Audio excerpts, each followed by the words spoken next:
Il a fait la première partie de Jamel. Il avait fait un carton. Il est déjà venu l'année dernière dans l'émission. Et il a un humour très, moi, que j'adore. Mais vraiment, on se régale à chaque fois qu'il est là. Il est beau garçon. C'est sûrement le plus beau garçon de tous les humoristes qu'il y a aujourd'hui.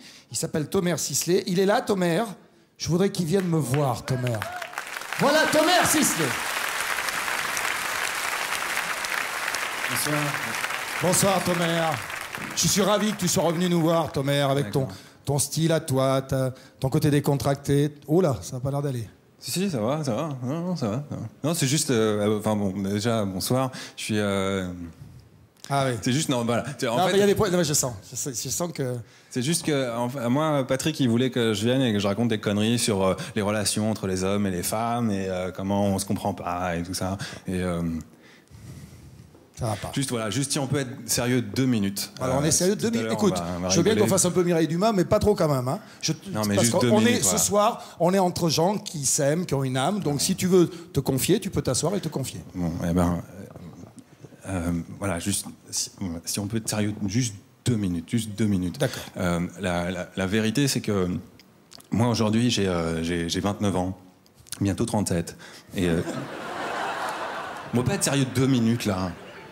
Et la vérité, c'est que la vraie vérité, c'est que je suis encore célibataire.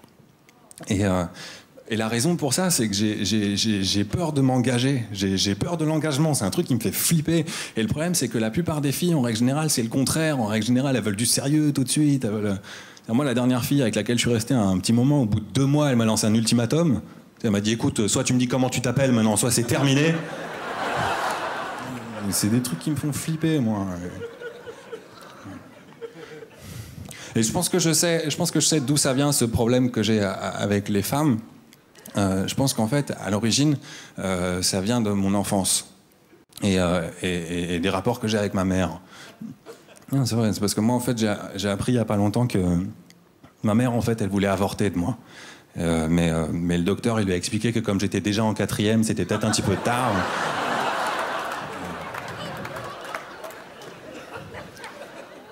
Mais bon, je sais ce que c'est, hein, être amoureux. Enfin, j'ai déjà été amoureux, évidemment. Je sais ce que c'est. J'étais avec une fille jusqu'à il n'y a pas longtemps. On s'est séparés, en fait, il n'y a pas longtemps, parce qu'elle a emménagé avec un autre mec.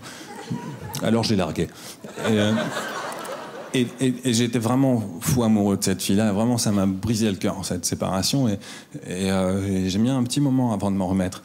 Et c'est marrant parce que juste au moment où je pensais que j'allais plus jamais entendre parler d'elle, je l'ai rappelé. C'est marrant, hein, la vie, quand même. D'ailleurs, quand je l'ai eu au téléphone, j'ai tout de suite senti que c'était pas totalement terminé pour elle non plus, parce que elle m'a dit que j'étais bien chez elle et que je pouvais laisser un message après le bip. Donc voilà, donc ça, c'est une histoire terminée. Mais bon, on se voit encore, hein, de temps en temps. On se voit encore de temps en temps. Enfin, elle me voit pas parce que je suis caché dans un buisson, mais moi, je la vois, moi. Et je commence un petit peu à regretter, je commence à flipper parce que elle, je pensais vraiment que c'était la bonne. Je pensais vraiment que ça allait être la femme de ma vie parce que, je veux dire, sexuellement, ça se passait super bien, on s'entendait bien, on avait les mêmes délires, les mêmes envies, les mêmes... De toute façon, au départ, quand tu te mets en couple, c'est toujours bien. Au départ, tu penses toujours que ça va être la bonne. C'est au départ, quand tu te mets en couple, la vie est belle, la vie est rose, tout est joli, tout est simple, tout est facile. Tu peux ramener une pierre à ta copine, elle va faire « Ouah, une pierre !» Et puis après, on a commencé à se prendre la tête sur le rangement, sur « Tu laisses tout le temps traîner tes chaussettes ?» Ben ouais, je suis un mec. Et c'est vrai que je laisse tout le temps tout traîner, moi. Je suis un vrai bordélique. C'est un vrai bordel chez moi, vraiment. C'est-à-dire que moi, la dernière fois que j'ai rangé ma chambre, j'ai retrouvé un copain.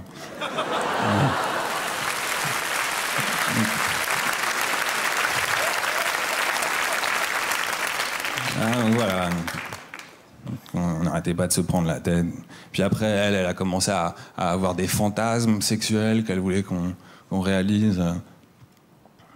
Je me souviens, par exemple, elle avait un fantasme où elle s'habillait en infirmière. Et moi, je m'habillais en infirmière aussi. Je détestais ce fantasme.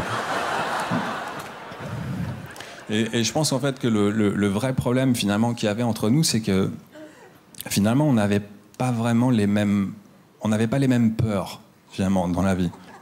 C'est vrai. Je me souviens une fois un soir, On s'est parlé, on était que tous les deux, et c'était joli, on s'est regardé dans les yeux, et je lui ai demandé, je lui ai dit, qu'est-ce qui te fait le plus peur? Et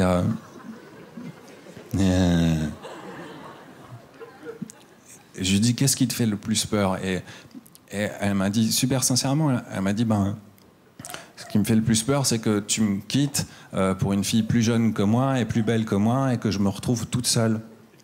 Et puis après, elle m'a dit, et toi, qu'est-ce qui te fait le plus peur? Alors je lui ai dit, les requins.